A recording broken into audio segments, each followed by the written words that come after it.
Hello, welcome to part two of our Learn and Burn session with John Boutin, talented professional trumpet player and head honcho of Uncle Johnny's Hot Sauce. If you haven't seen part one yet, flip back and have a look. That's some good shit.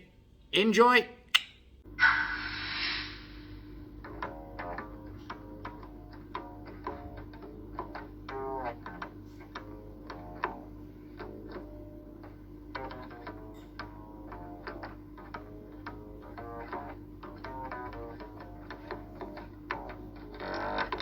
So, your current musical, what should I say, projects or jobs? What are your current projects and jobs? I can tell you, all of you out there, first of all, that our dear boy Uncle Johnny has just released a wonderful album called Finally. I'll throw a little image up here, and you should definitely be listening to that album because it's super cool. Available in all the places you like your music from. But then, apart from Finally your album, what are your current music projects and jobs, Uncle Johnny? Well, right now for the summer, my main thing is with the broilers. Right here, you can see. Yeah, I can see. Yeah, I played with for the last 10 years now with broilers. They're a punk rock band from Düsseldorf, and they I've seen in the last 10 years they're growing and growing, getting bigger, and this coming Saturday, actually, in 3 days or so, it'll be the biggest broiler concert ever to date in Essen, in the Essen Stadium. Something like 26,000 punks coming to rip apart Essen Stadium. 26,000 people. Yeah, Wow. yeah. I mean, we've played for more people, like at Rock am Ring and things, but oh, do I have to do some of this stuff? Jolly good. Okay. Long life, good health, maybe.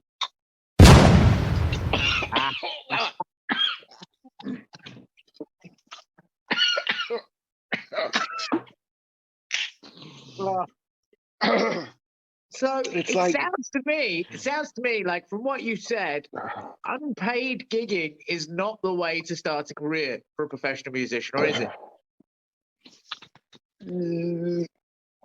Well, I did a lot of things early that were unpaid, especially during college.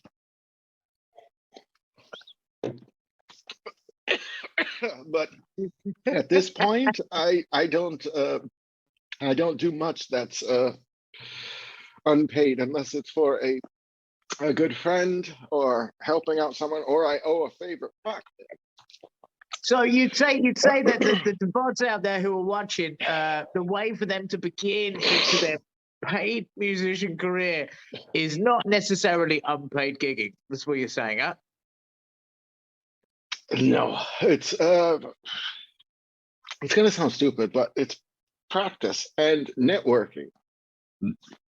Meet a good group of musicians and make connections with people. And the more people you know in the industry, the easier it will be. Someone passes your name along. Okay, you got to talk for a minute. Fuck.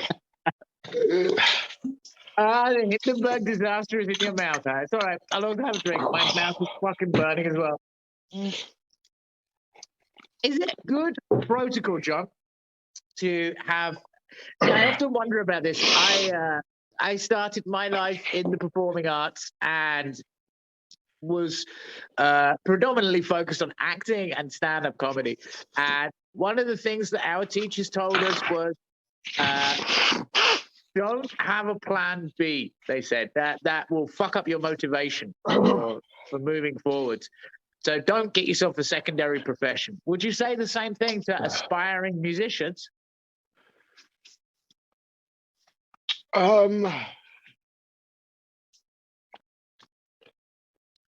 No, because I didn't have a backup plan because I never wanted to do anything else. If you have a backup plan, then you may not be fully invested in it anyways, and then you can, of course, you develop the backup plan but it's literally the only thing that I've ever done, and I'm just lucky that it worked out. Except hot sauce, Yeah. of course. Hot sauce, of course. Yeah. And may I add, he's a fucking hot sauce master. I get offers every week, 3 or 4 different companies asking me to put their hot sauce in our Chilli lounge, and I can reach over to my right side and show you that so close next to me, you can see the Green Machine and Classic from Uncle Johnny's, because they're not only good, they keep you going. So how There do you you get a go. job in a band then? Is that like applying for a normal job? You have to go do an application and stuff like that? Well, it depends on the type of gig that you're doing. If you're applying to be like say in an orchestra, then yes, this involves lots of auditions, interviews, and like really strict and planned out events. For like the broilers, I mean, I'm the luckiest guy ever because no, really, I moved to Germany to be with my who's my wife now. Your Mrs. Uncle Johnny. Yes, Auntie Beata, and she. So it was shortly after I moved in. I was trying to get my feet wet in the Dusseldorf music scene and try and, you know, and it just so happens that she said, you know, these guys that I grew up with, they have a band and they're looking for a trumpet player. She was childhood friends with the Broilers. Ah. And so she said, would you be interested in playing with them? And I was like, yeah, of course. I mean, I didn't know anything about it at the time. Excuse me. And For so, those of you who aren't within the Germany area, I get that there'll be people in Australia or something looking at this.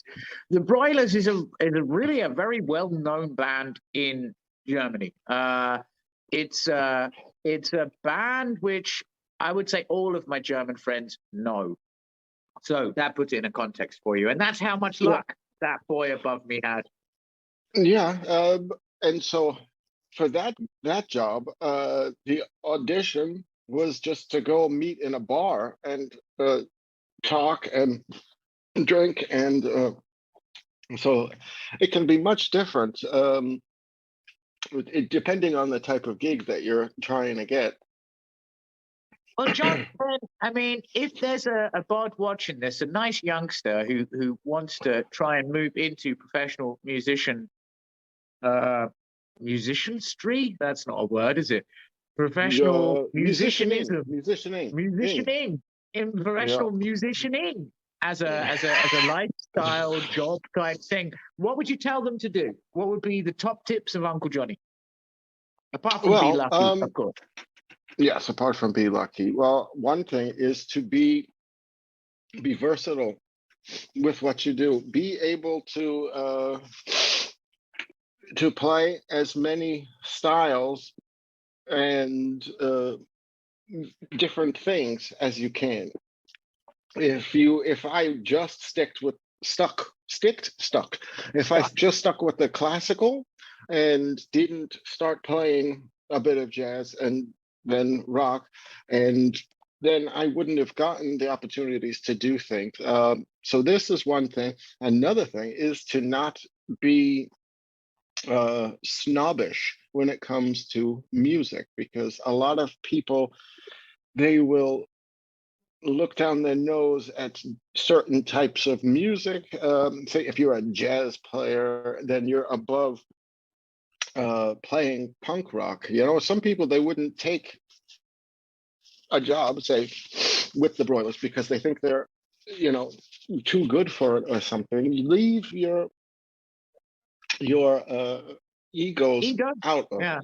Yeah, leave it out, and you have to this my teacher, I mean, it's an old thing, but teacher used to say there's only two kinds of music. There's good music and bad music. And because there's really good classical music and there's shitty classical music. There's really great hip hop and there's shitty hip hop, and it doesn't matter if it's good, if the musicianship is there, if the it's quality, then I don't care what kind it is. And so, I mean, and I'm sort of going through this with you mentioned my album.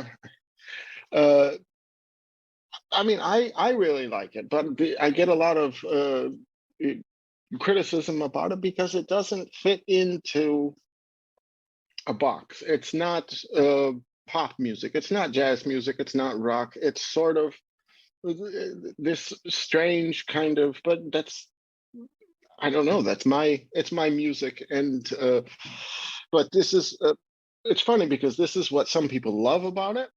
That every song is different, and this is what some people, like the business people, they don't like about it because you can't put a label. They can't categorize it. They don't know who's the market they're selling it to. That's what it is. Exactly. That's what actually the singer from the Broilers had said, and the manager as well. It's kind of like, I don't know where this should live, and but I'm getting off track. So that's what I would say. I would say to diversify your music, diversify your skill set on your given instrument. I mean, you can even learn more than one instrument. I didn't, but I always wish I could play piano, because it's always helpful to have a different point of view rather than just your main instrument. Well, because for instance, the trumpet is just a solo instrument, so can only play one note at a time. Yeah.